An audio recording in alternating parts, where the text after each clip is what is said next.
Hello and welcome to episode 42 of Linux Downtime. I'm Joe, and with me is Stuart Langridge. Hello, Stuart. Hello, Joe. It's great to talk to you again. Today, I want to talk to you about Open Web Advocacy, OWA. This is a project that you and some other people have started.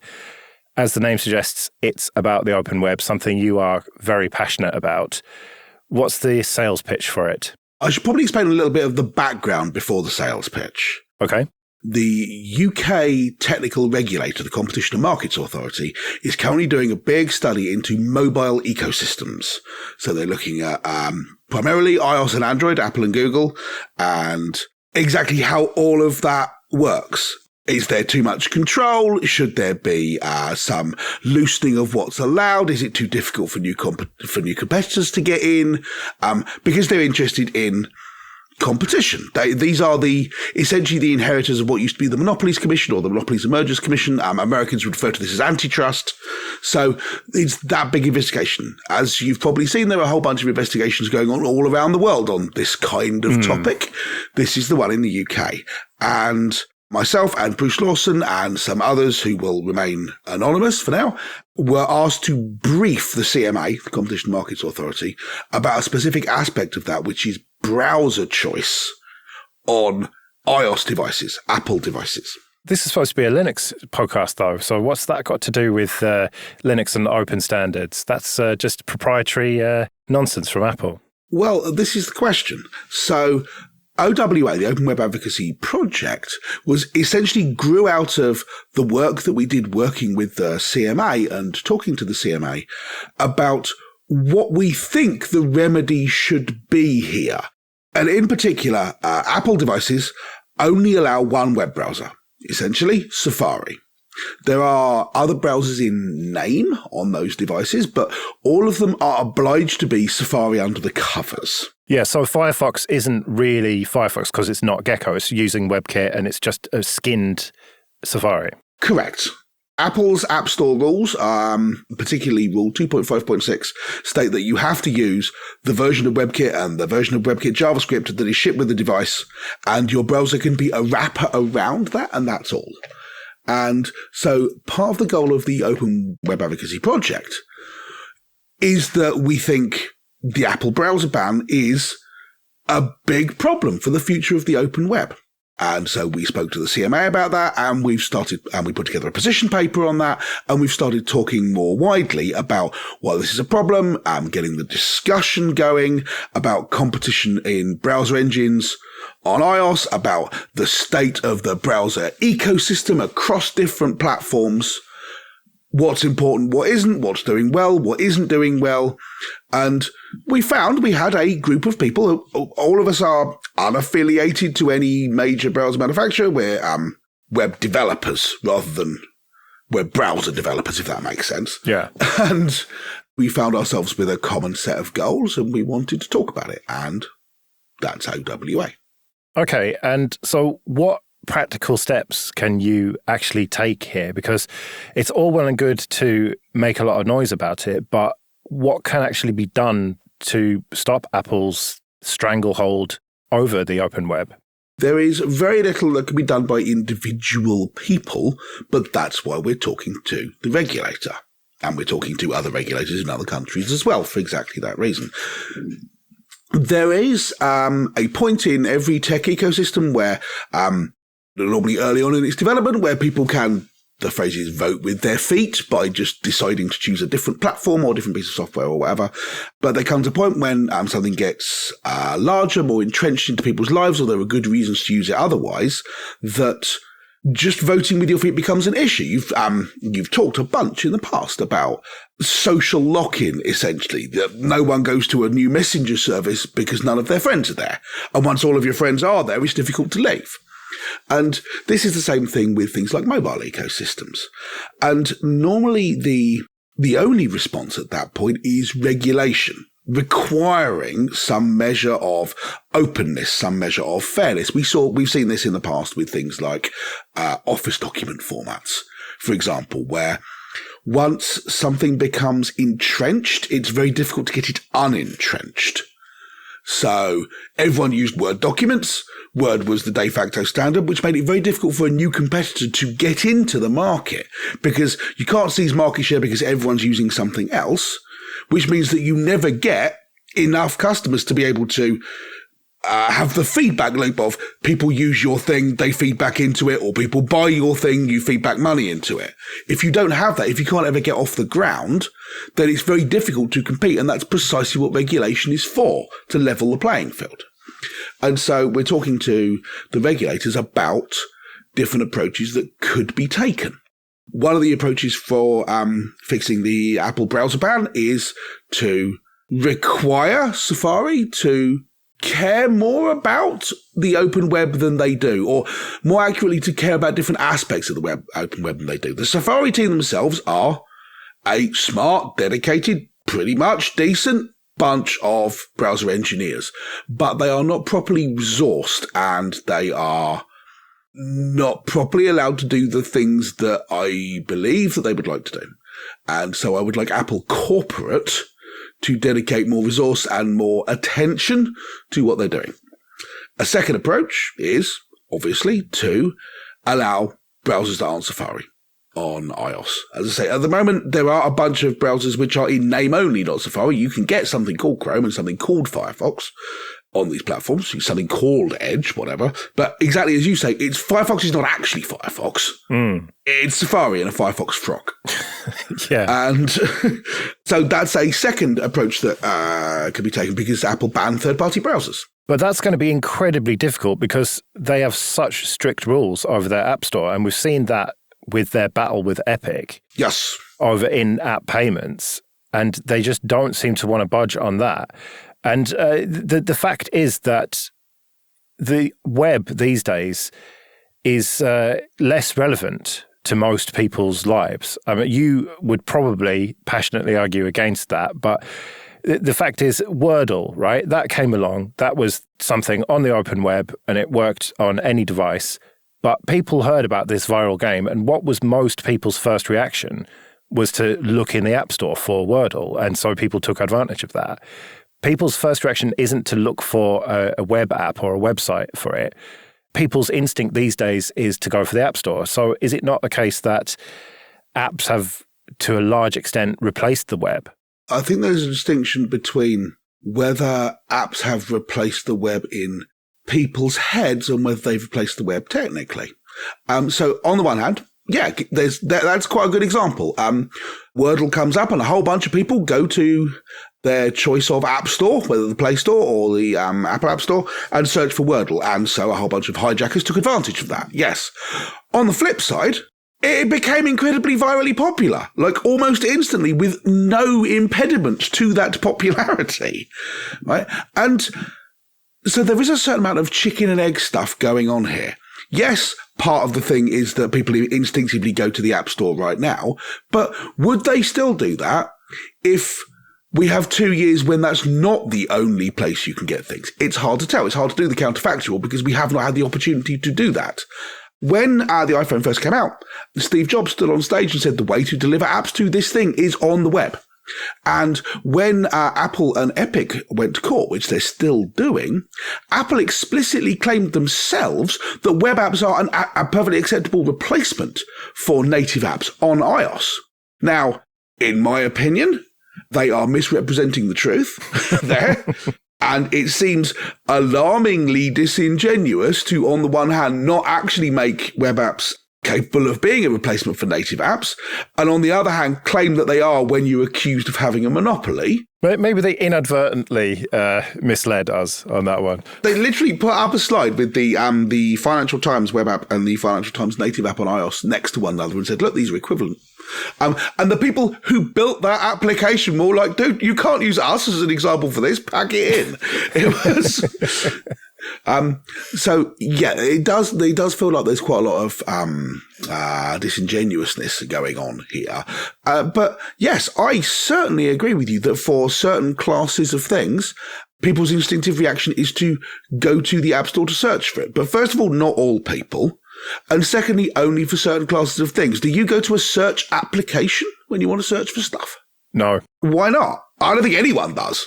Sure, some people use the fact that they have on their Android phone, they have a Google search box built into the top of their home screen, and more importantly, they can't turn that off unless you install a new launcher. Which is what I had to do, yes. Which is what I had to do as well. But when I was using Android, that's exactly what I did, and getting rid of the Google search box was one of the two big reasons why, the other one being custom icons. But people aren't doing it for that, and why aren't they? It's not like Google didn't try.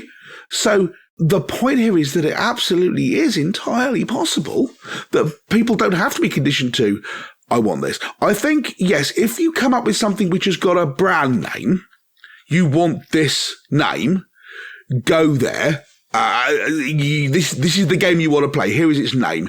People's instinctive thought is, I go to the App Store and search for that app. But people don't do it if, for example, they're shopping. So I'm currently looking for a sofa, right? And I'm thinking about something like a Chesterfield or something like that. And if I said to you, I've seen this cool sofa, what do you think of it? Fine. First of all, if I wanted to let you know, I'd send you a URL and you click on it, right? But even if I didn't do that, if I said to you, it's I don't know, name a furniture company, Wayfair or BFS or Bed Bath and Beyond or whatever, I do not believe you would go and install their app from the App Store. And I don't believe anyone would do that. I'm sure they would like you to. And I'm sure they have an app, but nobody does that. Yeah. People will go, okay, I'll just go to thatfurnituresite.com or thatfurnituresite.co.uk, and then you'll say, okay, now pick beds, Chesterfield, or, sofas, Chesterfield, or whatever. Well, I think people would be more likely to just Google search for that thing and then go directly to that page. Yes, possibly so. And that is kind of the additional point, that people are directing themselves through search engines. Search engines are a bit complicated because, well, they're a complicated addition to this conversation in which there are no obviously correct answers, precisely because the search engine that everyone uses is built and operated and run by one of the players in the game. Yeah. Which complicates stuff. But bringing this back to why should we care about this proprietary platform? Should we not care because if proper Firefox is not allowed onto iOS, then it has no chance long term. And as people move increasingly away from proper desktop web to mobile platforms, the only future or, for the majority of users is on mobile. And therefore, we are just going to end up in a monoculture, which we are virtually in now, but Firefox is still clinging on. But without any sort of foothold on iOS, that looks less likely. How are we in a monoculture? I mean, don't get me wrong. I think it's a big problem that Firefox is being cut out, but that doesn't mean we're in a monoculture. Well, we're in a WebKit Blink monoculture, aren't we? Those two are absolutely not the same thing. Okay, educate me then. Blink was forked from WebKit years ago, and they've gone in very different directions, but more importantly, they have very different strategic directions. It's similar to how OS X on the macOS is based on BSD, right? Mm. Does that make NetBSD the same thing? No. And large portions of the way the Mac operating system works, lower levels, are based on like OpenStep, right, from Next. And GNU Step, a lot of the API surfaces and things like that, but they're not the same either. I mean, I don't think there's anyone out there who, if they asked for a macOS machine you gave them Window Maker, would be perfectly happy. If you said the same APIs under the covers, they do, check it out, right? They'd be like, where the hell is iPhoto? So shut up. So WebKit and Blink are not the same thing at all. But the big difference between those is the strategic direction. And this is what underlies this thing. There's a bloke called Niels Leenheer, his name is, I think, and if he's listening to this, I'm really sorry that I've just butchered your name. But he said the different directions between Apple and Google, who are essentially stewards of the WebKit and Blink projects, respectively, are that Safari, Apple, WebKit, want to make the web that we've got better, and Google, Blink, want to improve the web by adding new capabilities to it. And those are both legitimate approaches, right? I can see how you would differ. Some people would think one and some people would think the other. And I don't think that's a problem. The issue is that the people who run the WebKit project also run a platform, iOS, on which they have decided that their impression of what the web should be cannot be challenged. I'd be perfectly fine with Safari saying, the way we want to make the web better is improving the current stuff. We do not want to add new features to it. No problem with that, right? I personally would like the Safari team to want to make the web better in all possible ways because they have the capability to do it if they had the funding. But if they don't want to, no worries. But no one can challenge that. There's no opportunity to say to actual people out there, here is a different approach which you might think is better. Vote with your feet. Because in order to vote with your feet, they have to walk away from the whole platform. Right? There is no opportunity to compete in what the web should be on iOS because Apple have decided. It's not just in which a browser decides, but all browsers decide. That's why the Apple browser ban is anti-competitive. But you ask, why should we care? And there are a couple of other reasons as well. First of all, Apple make really nice phones, man. And one of the things that's become very clear as we've been talking about this is there are a lot of people out there with problems with Google as well, and they are right to do so. You can doubtless name a whole bunch of people who run Android without running Google stuff on it, for example. And Google do a whole bunch of stuff wrong too. So you may choose, for example, I have an iPhone currently. I tend to switch backwards and forwards between the two a bit because I like to know how the other half lives, and because when I have an iPhone, I stick it out for a couple of years before I get annoyed with all the things that I'm arbitrarily not allowed to do. And so I switch to Android, and then I stick Android out for a couple of years before I get annoyed with all the things which are just terribly designed. Right? And are just confusing and complicated and annoying and just don't work on my phone and work on my next door neighbor's phone because we have different forks of the underlying Android from different vendors, and how I get 30 seconds of support. And by the time I'm back to my flat after buying a phone in the shop, it's already had its last version of Android, right? So there are ups and downs on both sides, but Apple make really nice hardware. And I would like to be able to, and even if I don't think this, lots of people out there do, and I would like to be able to deliver the best web experience to them on the best hardware on the market. And at the moment, I can't do that because I have to choose a subpar web experience. But also, for those of us out there who are not just developers, but if you run a company of some kind or a service of some kind, so you want to interact with people over the internet somehow, whether that's because you want to sell them clothes, or you want to enable them to talk to your customer service people, or you want to help them set up a business, or whatever it is that you do which has customers, you probably have some kind of interaction with them over the internet. And it's dramatically cheaper for you if you can do that on the web because you only have to build it once and it works for everybody. If you have to build an iOS app and an Android app and a desktop app and a web app, that's loads more money for you. And it's loads more attention you have to pay to this, or it's loads less attention you pay to any one thing, which makes it more difficult for you to work with your people, work with your customers, work with your employees, whatever. So the web is the great leveler, but only if it's actually allowed to be competent. All right. Well, if people want to find out more about this and how they can help, what do you suggest they do? Presumably go to the website, first of all. Go to the website, yes. open-web-advocacy.org. There is a Discord chat, which is apparently the thing now. But yeah, get involved. And there's a lot of discussion going on this on things like Twitter. But the other thing is to talk to your regulators, talk to your legislators in your country. So the CMA here in the UK, the period for communicating with them in this round has closed, but they're very interested in hearing from real people. They don't just want to hear from people with an axe to grind in this. They don't just want to hear from browser vendors about what the government should do about browser vendors. They're really interested in people to say, yeah, my company tried to build an app and couldn't do it for this reason. And honestly, I kind of expected the government regulators to be composed of a whole bunch of buffed and toughed and 75-year-old retired colonels who'd be unsure how to make things bold and saying, what's this? People have software on phones now? Goodness gracious. And it's totally not like that. They were engaged, knowledgeable, really interested in speaking to us. I learned some things off of them, talking to them, and they were really keen on having us. We've gone back to talk to them again since, and we're going to again in the future. They are genuinely interested in properly understanding the issues that we have with technology, with monopoly, with software on different platforms. They want to hear and they want to get that input. So talk to your regulators, talk to your legislators, talk to your representatives, galvanise support for change in your jurisdiction, and have a look at openwebadvocacy.org. There's a position paper there, and we've got another one coming out. But yeah, just get involved. I am more interested in people having and sharing an opinion on this, even if it's one that I happen to disagree with, than the alternative. Because if the conversation is going about this, that's good.